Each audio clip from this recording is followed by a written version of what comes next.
아멘. 하나님 말씀 보시겠습니다. 하나님 말씀은 우리 잠시 함께 나누고 기도하겠습니다. 이사야서 28장 11절로 12절에 있는 말씀입니다.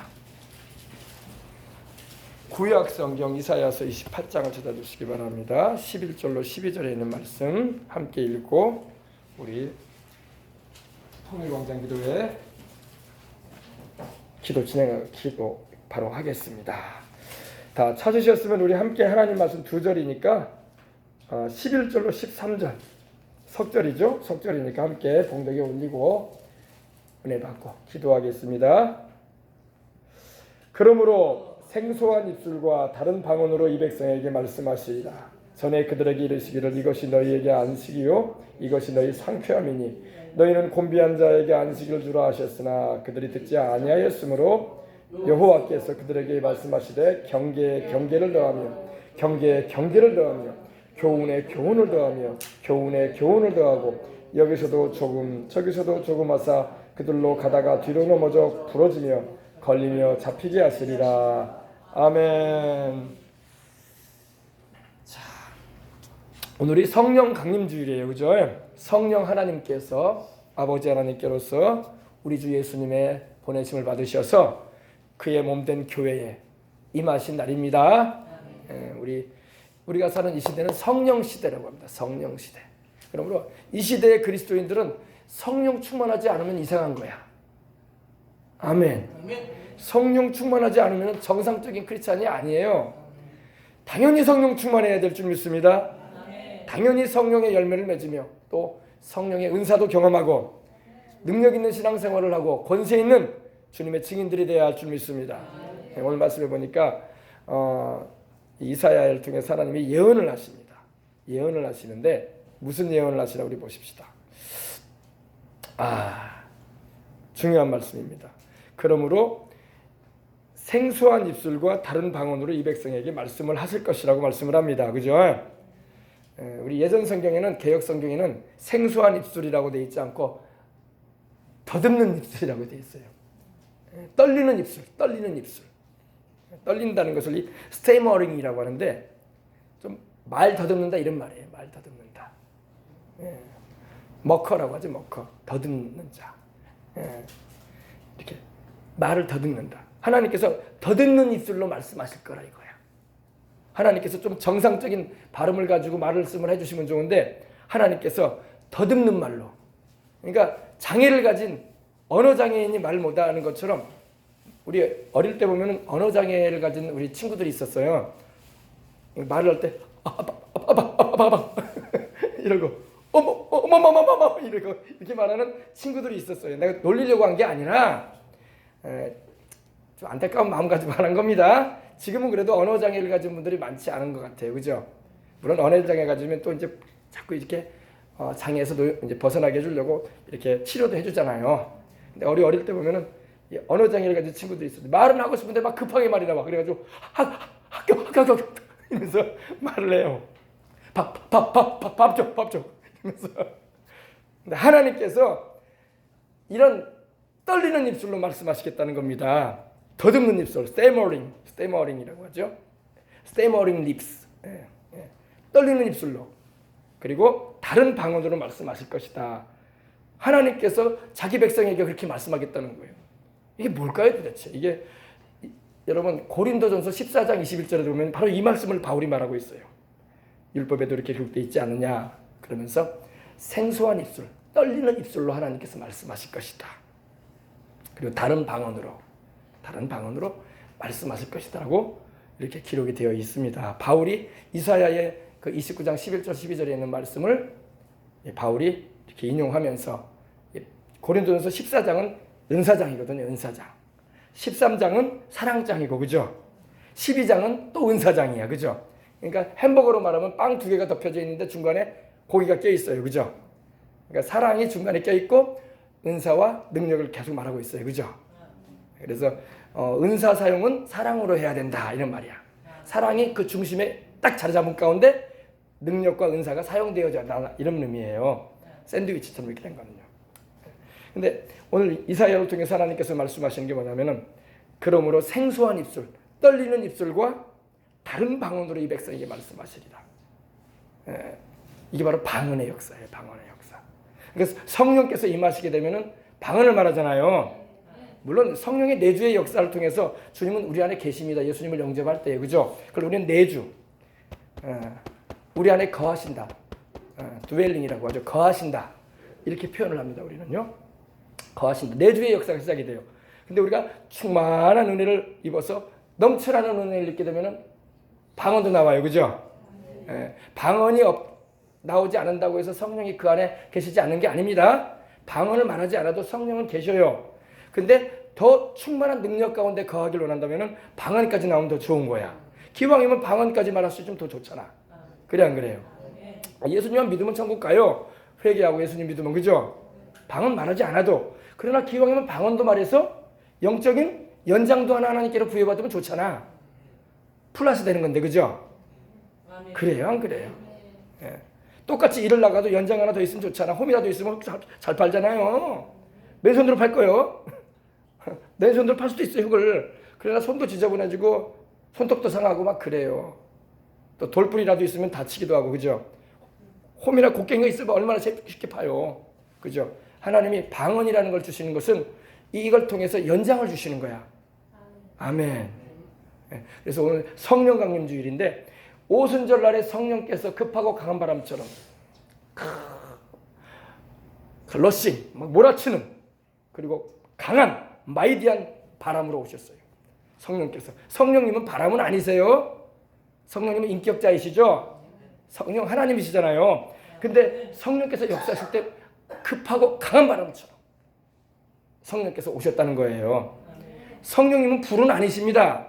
그러나 불의 혀와 같이 임하셨어요. 그죠? 성령님은 인격을 지니신 하나님이잖아요. 그래요 안 그래요? 성령을 그냥 단지 우리가 뭔가 하나님의 에너지인가 보다, 하나님의 힘인가 보다 이렇게 여호와이징은 그렇게 말해요. 그렇기 때문에 이단인 거예요. 이단인 거예요. 성령님은 인격을 가지신 성부 아버지 하나님과 성자 예수 그리스도와 동등하시고 본질이 같으시고 동일한 영광과 권세를 가지신 하나님이십니다. 그죠? 저는 오늘 제가 이 말씀을 준비하면서 하나님이 이런 생각을 주시는 거예요. 왜 성령 회방죄는 용서를 못 받는가? 아버지 하나님을 우리가 믿지 않을 때 함부로 말하거나 또 예수님에 대해서 욕을 했어도 용서를 받을 수 있는데 왜 성령님을 못 오가면 용서를 못 받는가? 그런 생각을 해봤어요. 왜 그럴까요? 왜 그럴까요? 우리 3세번이라고 하죠. 우리 2번까지는 용서해줘요. 보면은 3번째는 용서 안 해주는 거예요. 하나님이 많이 용서해 주시는 거야.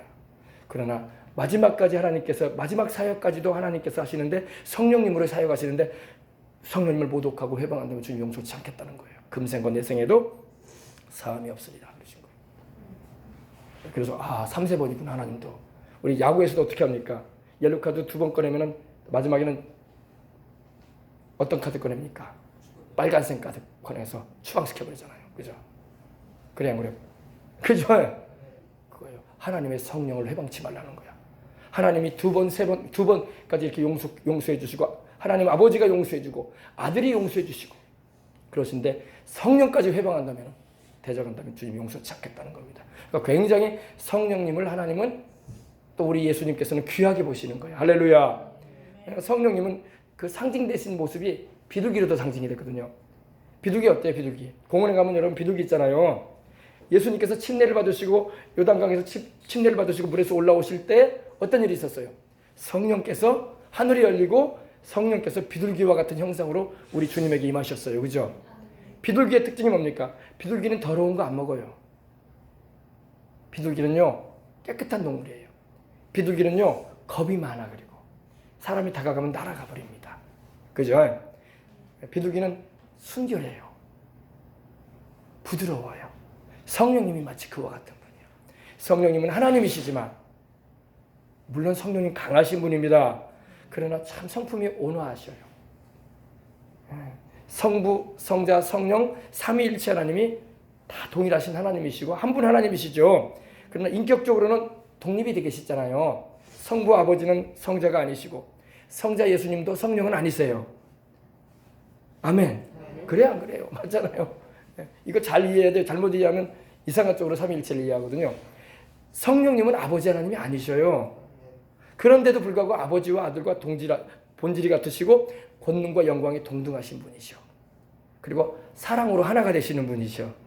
근데 성부, 성자, 성령은 이렇게 독립되어 계시면서도 일체로서, 할렐루야, 구원 사역에 있어서, 창조 사역에 있어서, 또 이 앞으로 새 하늘과 새 땅을 창조하시고 영원한 세상을 주장하실 때도 같이 하시는 것입니다.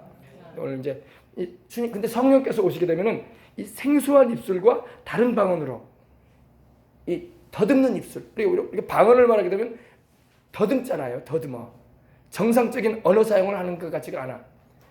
이제 숙달이 되고 좀 되어지면은 이 언어 사용이 잘 되는 것 같기도 한데, 처음에는 막 떨잖아요. 따따따따따따따 뚜뚜뚜뚜뚜뚜뚜 그잖아요.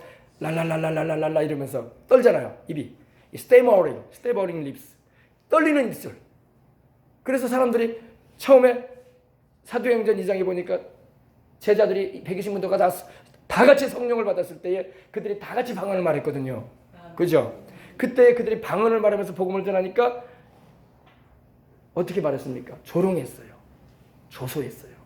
저들이 아침 9시밖에 안 됐는데 벌써 술 취해가지고 돌아다니고 있구나. 술 취한 게 아닌데 성령의 충만함을 받은 건데, 주님이 약속하신 성령을 받은 건데, 그들이 오로지 기도에 힘쓴 결과 열흘째 되던 날, 주님이 승천하시는 열흘째 되던 날 성령께서 오신 건데, 약속하신 성령을 모신 건데, 할렐루야, 몰랐던 거예요. 생소한 입술과 다른 방언으로 누가 말씀하신다? 그러니까 성령 하나님이 오셔가지고, 지금 여기서 말하는 하나님께서 바로 성령으로 오셔가지고 그 백성의 입을 통해서 말씀하시는 거야. 그게 다른 방언이에요. 그래서 이 방언이 기도의 언어이기도 하지만 예언의 효과도 나는 거야. 왜? 이 방언이 공적 방언이 되을 때는 예언이 돼요. 통역이 되면서. 아시겠습니까? 근데 우리 한국 교회는 지금 너무 영적으로, 예를 든다면 발목 수위밖에 안 들어가 있어.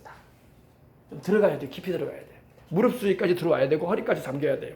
그리고 헤엄쳐 다닐 정도로 성령의 은혜를 막 만끽하고 신앙생활을 해야 되는데, 이 한국 교회가 그렇게 가는 것 같더니 그러지 않고 있어요 지금. 그러니까 교회가 영적으로 약해져 가는 거예요. 교회가 강해지려면 말씀도 바로 알아야 되고 성령도 충만해야 돼요. 아멘. 성령 충만해야지 카리스마적인 사역을 할 수가 있어요. 여러분, 주님이 쓰시는 종들 보세요. 뭐 조영기 목사님, 뭐 윤석전 목사님, 또 여러분 뭐 정광호 목사님도 그러지만 카리스마적인 자들이거든요. 영적인 뭔가 은혜가 있는 사람들이야. 그럼 그분들만 그러냐? 여러분들도 그런 은혜를 입어야 돼. 우리 자녀들도 그렇고. 아멘. 이 카리스마라는 게 바로 이 카리세스란 말이거든요. 카리스는 은혜예요, 은혜. 선물. 하나님이 그 사람에게 준 탁월한 재능을 말해. 세상에 어느 누구와도 비교할 수 없는 뭔가 느껴지는 매력이란 말이야. 그게 있어야 돼, 우리 예수님 믿는 사람. 근데 예수님 믿는 사람이 맹물에 자갯돌 삶아놓은 것처럼, 자갈돌 알아요? 자갈돌 맹물에다 삶아봐요. 무슨 맛이 나나? 한 맛 안 나요. 돌에서 무슨 맛이 나? 그런 밋밋한 신앙생활, 형식적인 신앙생활을 하는 사람이 너무 많은데 그러지 마시길 바랍니다. 성령을 충만히 받아서 성령님을 모시고 성령에 의해서 움직여지는 삶. 우리 예수님께서 성령 충만함을 받으셔가지고 누가복음 4장 1절에 보니까 성령에 이끌렸다고 했어요. 아멘. 누구한테 이끌렸다? 성령님께 이끌렸어. 우리의 인생살이가 성령께 이끌려야 돼. 그런데 우리가 막 성령님을 막 이끌려고 그래. 그러니까 힘든 거야. 성령께서 나를 이끌어 가시면은 가볍고 즐겁고 재밌고 기쁘고 평안한 줄 믿습니다. 할렐루야. 생소한 입술과 떨리는 입술과 다른 방언으로 이 백성에게 말씀하시리라. 이거는 사도행전 2장에 있을 일을 미리 이사야가 성령의 감동을 받아서 예언을 한 거예요. stammering lips, 떨리는 입술.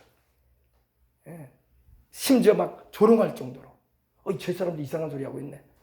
그러나 여러분, 초대교회는 성령의 충만함을 받아서 성령이 말하게 하심을 따라 복음을 외치기도 했던 겁니다. 아멘. 그래서 하나님과 기도를 통해서 교통하는 기도의 언어로도 되고, 또 이 언어를 통해서 또 주님께서, 성령 하나님께서 우리 영 안에서 기도해 주시는, 우리 연약함을 도우시는 역사를 베풀어 주시는 겁니다. 성령도 우리 연약함을 도우시나니 우리가 마땅히 빌바를 알지 못하나 오직 성령이 말할 수 있는 탄식으로 성도를 위하여 친히 간구하시느니라. 우리를 위해서 기도해 주시는 분이 계셔요. 하나님 우편에서 우리 주님이 계시고 또 주님이 보내신 성령이 우리 안에 계셔서 기도해 주신다고. 할렐루야. 그러니까 여러분, 우리는 외로울 수가 없는 거야. 아무도 나를 위해서 기도해 주는 사람이 없어요. 나는 그래서 힘들어요. 그건 모르는 얘기하고 있는 거야 지금. 주님이 함께 하시는데 왜 외로워? 할렐루야. 예레미야가 시위대 뜰에 갇혀가지고 복음을 유다가 망해간다는 소식을 계속 전해야 되는데 그 소리 듣기 싫다고 시드기야 왕이 예레미야를 시위대 장관을 시켜가지고 가독을 했어요. 그때 하나님께서 뭐라고 하시냐? 너는 내게 부르짖으라. 내가 내게 응답할 것이다. 할렐루야. 네가 알지 못하는 크고 비밀한 일을 보이리라 그러셨던 거예요. 주님이 함께 하십니다. 그래서 여러분, 방언으로 기도하는 게 얼마나 좋은지 몰라요. 아멘. 그 다음에 우리 보십시다. 그 다음에 전에 그들에게 이르시기를, 하나님 말씀하신 거예요. 그들에게 이르시기를 이것이 너희의 안식이 될 것이다. 이것이 너희의 상쾌함이 될 것이다. 너희는 곤비한 자에게 안식을 주라 하셨으나 그들이 듣지 아니하였다. 마지막 구절이 안타깝죠. 그들이 듣지 않았다는 거예요. 여러분, 주님께서 방언을 통해서 말씀을 해주셔도 누가 듣지 않았다고요? 그 방언 소리를 듣고 하나님의 메시지가 전해지는데도 불구하고 듣는 이들이 순종을 안 했다는 것입니다. 그 결과가 이제 다음 절에 나오긴 하는데, 여러분, 주님께서 이것이 너희의 안식이라고 말씀하고 있어요. 안식. 안식이 뭐예요? 레스트. 쉼을 말하죠. 쉼. 우리 주님께서 수고하고 무거운 짐진 자들아 다 내게로 오라. 내가 너희를 쉬게 해주리라. 쉬게 해주리라. 인생 살면서 여러분 쉼이 필요해요. 그죠? 여러분, 한 주일 동안 월요일부터 토요일까지 일하고 공부하고 바삐 살다가 주일날에 와서 하나님 앞에 머물 때에 쉼이 있는 거야. 아멘. 내 영혼의 쉼을 찾는 거야. 근데 여러분, 그것도 여러분 교회가 쉼터가 되어줘야 돼. 육체의 쉼터가 아니라 영혼의 쉼터. 육체의 쉼터는 여러분의 집이야. 교회 와가지고 막 틀어놓고 있고 그럴 필요 없어요. 교회는 영혼의 쉼터야. 영혼이 쉬는 곳이야. 아멘. 잠자고 여러분 육체가 쉴 곳은 여러분의 집이야. 아멘. 우리 영혼에 안식을 주는 곳이 있어요. 바로 주님 품인 것입니다. 이것이 너희의 안식이라고 주님 말씀하고 있습니다. 이것이 너희의 안식이다. 여러분, 우리에게 참 안식을 주는 게 있어요. 여러분, 1년 365일 평생에 여러분 쉼을 얻을 수 있는 방법이 뭔지 아십니까? 여러분의 영혼의 쉼을 얻을 수 있는 방법, 방언 기도하는 거예요. 방언 기도하세요. 방언 기도하면 여러분 영혼이 쉼을 얻어요. 이건 방언의 역사를 체험하지 않고 방언을 깊이 안 해본 사람들은 이해가 될 수가 없어요. 중얼중얼하는 게 뭔 쉼이 되냐, 더 큰 쉼거리 만들어내는 거 아니냐. 알지도 못하는 말 그렇게 하면 무슨 유익이 있을까 생각하는데 그렇지 않아요. 방언을 여러분이 많이 말하세요. 그리고 주님 안에 들어가는 안식을 얻으시기 바랍니다. 방언을 말하게 되면 주님 안에 들어가요. 아멘. 주님이 내 안에 계셔서 말하실 뿐만 아니라 나도 주님의 그 품 안에 거하는 거야. 이것이 너희에게 안식이 된다. 수고하고 무거운 짐진 자들아 다 내게로 오라. 내가 너희를 쉬게 하리라고 주님도 말씀하시는데, 이것이 너희에게, 다른 방언으로 말하는 것이 너희에게는 안식이 될 것이다. 얼마나 세상에 여러분 스트레스가 많고 근심이 많고 괴로움이 많고 눈물 질 일이 많고 어디 가서 위로받을 데가 없고, 사람의 위로가 얼마나 되겠습니까? 여러분, 사람의 위로가 얼마나 돼요? 정광훈 목사님 그러더라고요. 자기는 상담을 안 한대요. 원래 성도들이 와서 상담하자고 해도 기도나 해 그런대요. 뭔 상담을 하러 오냐 이거야. 하나님께 기도해서 맡겨라 이거예요. 내가 당신한테 무슨 말을 더 해줄 수 있겠냐, 그게 무슨 위로가 되겠냐. 하나님께 기도해라. 아멘. 여러분, 우리의 참 안식은 주님의 품 안이에요. 이것이 너희의 안식이 된다고 주님 말씀하십니다. 오늘 여러분 기도할 때 영으로 기도하시기 바랍니다. 바울은 말합니다. 고린도전서 14장 14절 15절에 그러므로 내가 영으로 기도하고 마음으로 기도하리라. 그러므로 내가 영으로 찬양하고 마음으로 찬양하리라. 우리 기도하는 사람은요, 영의 기도를 할 줄 알아야 돼. 깊이 있게 할 줄 알아야 돼. 능력 있게 할 줄 알아야 돼. 영의 기도 가운데 기름 부음이 있어요. 너희의 안식이요 이것이 너희의 상쾌함이다. 또 상쾌해야 돼.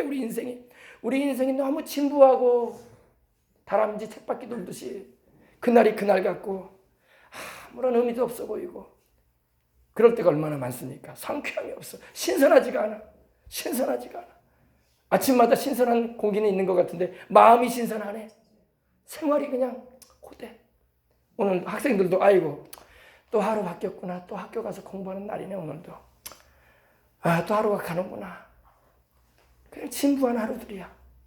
아무런 신선함이 없어. 방언으로 기도하시기 바랍니다. 우리의 영이 신선해져요. 아멘. 우리 영이 새로워지길 원한다면 방언으로 기도하시라고. 아멘. 이렇게 좋은 방언을 하나님이 예언을 통해서 말씀하시는 거예요. 주겠다고. 이것이 너희의 안식이 될 것이고 이것이 너희의 상쾌함이 될 것이다. 인생 살아가면서 여러분 가정생활을 하든 학교생활을 하든 목회를 하든 여러분 얼마나 진부하고 얼마나 근심거리가 많고 얼마나 내 마음을 무겁게 하는 일들이 많습니까? 그죠? 여러분 상쾌함을 얻을 수 있는 길이 있어요. 안식을 얻을 수 있는 길이 있습니다. 바로 영으로 기도하는 거예요. 영의 기도를 주셨잖아. 성령은 우리 속을 알고 계셔요. 마음을 감찰하시는 이가 성령의 생각을 아시나니 하나님 아버지가 우리 안에 거하시는 성령님의 생각을 아신다는 겁니다. 이는 성령이 하나님의 뜻대로 성도를 위해서 간구하심이라. 우리가 어떻게 기도해야 할지 모를 때 성령께서 우리 안에 계셔서 우리 영 안에서 우리의 모든 사정을 아시고 여러분 우리 인생의 사정을 누가 알아요? 여러분의 사정을 누가 알아요? 우리는 내 사정도 내가 모르고 살아가요. 때로는요. 내 영의 사정을 내가 어떻게 알아? 내가 내 영을 가지고 있지만 우리 그런 말 있죠. 자식의 겉을 낳지 속을 낳냐. 예, 분명히 내 자식인데 아니란 말이야 하는 거 보면은 내 새끼인데 그죠? 그게 인생이란 말이에요. 그게 10길을 알아도 한 길 사람 속을 모른다고 했잖아요. 몰라요. 근데 우리 주의 성령은 하나님이시잖아. 성령이 우리 안에 계셔서 우리의 사정을 다 아신단 말입니다. 그래서 성령 안에서 여러분이 기도하면 상쾌해지는 거야. 30분 1시간 기도해 보시라고. 상쾌하다고요. 새로운 그런 은혜를 입는다고요. 성령을 충만히 받으면 변화해서 새로운 역사가 일어납니다. 아멘.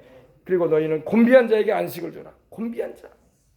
여러분 얼마나 세상이 곤비합니까? 그렇지 않아요? 그죠? 곤비한 자에게 뭘 줘라? 안식을 주라 했다. 주님께서 이 방언을 주셔서 우리에게 이 힘과 상쾌함과 안식을 주시는 거야. 그래서 여러분 우리 주님께서 이 마지막 때에 정말 우리가 살아가는 이 세상은 주님 나라 가는 그날까지요. 세상은 더 힘들어질 거예요. 보면 영적으로 볼 때. 더 힘들어지는 세상이에요. 그러나 우리는 돌파구를 찾습니다. 방언의 돌파구가 있어요. 아멘. 이 안식이 또 상쾌함이 또 쉼이 필요할 때에 성령 안에서 간구하시기 바랍니다. 그러면은 쉼과 신선한 새로운 은혜와 또 안식이 우리에게 주어지는 것입니다. 근데 문제는 그들이 듣지 않았다고 말씀하고 있어요. 13절에도 보니까 그래서 하나님께서 그들에게 말씀을 하십니다. 경계에 경계를 더하며 경계에 경계를 더하며 교훈에 교훈을 더하며 교훈에 교훈을 더하고 여기서도 조금 저기서도 조금 하사 그들로 가다가 뒤로 넘어져서 부러지며 걸리며 잡히게 하시리라. 하나님의 말씀을 귀담아 듣지 않고 하나님이 주시는 이 은혜를 저버린다면 그들은 결과적으로 넘어지고 말 거라는 겁니다. 잡히게 되고 걸리게 되고 넘어져서 부러지게 될 것이고 뒤로 넘어져 버릴 것이다. 지금 이 하나님께서 주시는 이런 은혜를 여러분이 잘 받아서 아멘. 이를 잘 주님 나라 가는 그날까지 우리가 성령 안에서 성령의 역사하심으로 말미암아 우리 내적으로도 열매를 맺을 뿐만 아니라 사랑과 희락과 화평과 오래 참음과 자비와 양선과 충성과 온유와 절제와 같은 이 영의 열매를 맺을 뿐만 아니라 성령의 열매를 맺을 뿐만 아니라 또한 이렇게 성령 안에서 참 안식과 쉼과 상쾌함을 경험하면서 우리가 사역을 해나가고 세상을 살아가는 것입니다. 그래야 되는데 이걸 저버리게 되면 어떤 일이 벌어지느냐. 자꾸 경계에 경계를 더한다. 자꾸 교훈에 교훈을 더해주는 일이 있겠다. 오늘 한국교회가 그래요. 영적인 일은 등한시하고 경계에 경계만 더해. 자꾸 구속하는 듯한 그런 메시지와 구속하는 듯한 교회 생활이 돼요. 그러니까 사람들이 떠나버리는 거예요. 못 견디고. 교회가 쉼을 주고 안식을 주고 평안함을 줘야 되는데 자꾸 무거운 짐과 같은 걸 얹어줘요. 성도들에게. 이게 바로 그거예요. 그렇게 안 하게 되면 주님이 말씀하신 대로 하나님 말씀하신 대로 그렇게 그 은혜를 저버리게 되면 너희는 경계에만 더할 것이다. 자꾸 무거운 짐만을 사람들에게 심어주는 일로 할 것이다. 그리고 교훈에 교훈을 더해주면서 그리고 여기서도 조금 저기서도 조금 해가지고 그들로 결국에는 가다가 뒤로 넘어져 버리게 할 것이다. 못 감당해서 그리고 걸려지고 부러지고 그리고 잡히게 돼버리게 말 것이다. 그렇게 되는 거예요. 그래서 성령님의 은혜를 입고 은혜 안에서 신앙생활을 해야 돼요. 할렐루야. 얼마나 좋아요. 주님께서 우리로 하여금 이 세상의 이 힘든 상황과 우리의 사정을 아시고 그 돌파구를 열어주시고 또 우리로 하여금 쉼과 상쾌함과 안식을 누리게 해주겠다는데 천국 가는 그날까지도 우리가 참으로 주님 안에서 안정감을 가지고 살게 해주겠다는데 요사이같이 여러분 나라 일 때문에 여러분 또 북한 일 때문에 지금 이 나라가 어떻게 될지 모르는 이런 참담한 또 차별금지법은 통과시키려고 한다고 하지 또 헌법은 개정한다고 했었지 참 답답할 노릇이거든 이거 우리 입장에서는 밥만 안 나거든요 솔직히 말해서 뭘 먹어도 맛이 안 나는 지금 세상이야 우리 영적인 사람들은 이런 일 발생되면 안 되는데 그러나 여러분 돌파구는 있는 거야 기도인 거야 주님이 안식 주시고 쉼 주시고 상쾌하게 해주겠다는 거예요. 이겨낼 수 그래야지 우리가 일어나지. 그렇지 않으면 주저앉아 버리는 거예요. 보세요. 가다가 부러지고 넘어지고 걸리고 잡힌다는 거야. 자기 스스로 못 감당해가지고 이제는. 그래서 막 마음속에 원한과 미움과 불평만 막 일어나는 거야. 마음속에 이 세상에 대해서 이 거지 같은 세상이라고 하면서 막 그런 말이 막 나오게 되고 막 그러는 거예요. 이따위로 이거 정치를 하는 인간들이 있냐고 하면서 그러면 안 되잖아, 그죠? 그럴 때일수록 우리는 성령님의 위로하심과 세임 주심 가운데서 안식을 얻고 쉼을 얻고 여러분 진짜 피곤한 엘리야가 갈멜산 이 싸움을 이기고 난 다음에 지쳐버렸어. 우리는 그걸 번아웃이라고 하죠. 번아웃 타버렸어요. 그냥 번아웃 타버렸어요. 그래서 더 이상 이세벨이 내일 이맘때 엘리야 목을 베버리겠다고 했어요. 그 소리 듣더니 엘리야가 너무 지쳐버리니까 도망가 버리잖아요. 그죠? 이세벨을 피해가지고. 지쳐버렸어. 여러분, 이런 세상을 살아갈 때 지쳐버리면 안 돼요. 주님 안에서 안식을 얻어야 돼. 주님 안에서 쉼을 얻어야 돼. 주님 안에서 상쾌함을 입어야 돼. 그리고 에너자이저 건전지처럼 바짝 일어나는 거예요. 또 싸울 수 있게. 주님을 위해서 싸워야 되니까. 그러나 번아웃 돼버린 분들이 많아. 성도들도 번아웃 돼버리고 목회자들도 번아웃 돼버리고 교회도 막 번아웃 돼가지고 어떻게 해야 할 줄 몰라. 푹 쓰러져가지고 그냥 겨우 명령만 있는 거야. 우리는 여러분 노뎀에 갈 때가 아니라 할렐루야 엘리야는 노뎀으로 갔다고. 여러분 노뎀나무가 여러분 굉장히 큰 나무인지 알죠? 진짜 여러분 노뎀나무 뭐 별 볼 일 없어요. 햇빛 가리개로도 될지 않을 나무야. 근데 오죽하면 이 광야로 들어가가지고 엘리야가 숨어가지고 거기서 이제 조사오니 내 생명을 취하소서. 그렇다니까. 여러분 번아웃 돼버리면 안 돼요. 우리가 타버리면 안 된단 말입니다. 성도들도 여러분 신앙이 타버린다고 주의 일을 하는 사람들도 막 믿음이 다 바닥을 쳐요. 그러면 안 된다고. 알겠습니까? 그래서 주님께서 돌파구를 마련하신 게 성령님을 부어주시는 거야. 그리고 우리를 새롭게 하시고 신선하게 하시고 상쾌하게 하시고 안식을 얻게 하고 쉼을 얻게 해주셔가지고 다시 주를 위해서 일할 수 있도록 주님 나라 가는 그날까지 오늘 여러분 그런 은혜가 있으시길 바랍니다. 아멘. 그래서 하나님께서 말씀하신 거 이 부분에 대해서 그래서 여러분 오늘도 성령 강림절인데 성령 충만함을 받으셔서 성령의 말하게 하심을 따라 기도하시고 성령의 말하게 하심을 따라 간구하시고 모든 기도와 간구로 하되 무시로 성령 안에서 기도하라. 예, 모든 기도와 간구로 바울이 말했죠. 에베소서 6장 17절에 모든 기도와 간구로 해라. 다양한 기도의 방법을 사용하라 이거야. 통성기도도 하고 묵상기도도 하고 간구도 하고 부르짖는 기도도 하고 할렐루야 방언기도도 하고 금식기도도 하고 모든 기도를 다 사용해라. 모든 기도를 다 하되 누구 안에서 기도하라고요? 무시로 누구 안에서 기도하라고요? 성령 안에 기도해라. 성령 안에서. 성령 안에 들어가서 기도해라. 성령을 우리가 모시고 기도하거든요. 근데 내가 성령 안에 들어가는 게 충만함이야. 침례라는 말이 원래 물에 잠긴다는 말이거든요. 잠겨지는 걸 말하는 거예요. 물을 내가 안에 담고 있는 정도가 아니라 내가 물속에 들어가 버리는 거야. 아멘. 그럴 때 여러분 참 안식과 쉼을 얻을 수 있어요. 주님을 모시고 있는 그 정도로 여러분 만족하지 말고, 여러분이 내가 주의 날에 내가 성령의 감동을 받았다고 사도 요한이 그랬어요. 요한계시록 1장에 보면요. 그게 무슨 말이냐? 내가 성령 안에 들어갔다는 거예요. 사도 요한 안에 성령님이 안 계셨겠어? 계셨지 이미. 사도 요한이 진작 성령 받았지. 그래 안 그래요? 120문 가운데 들어가 있었는데, 그죠?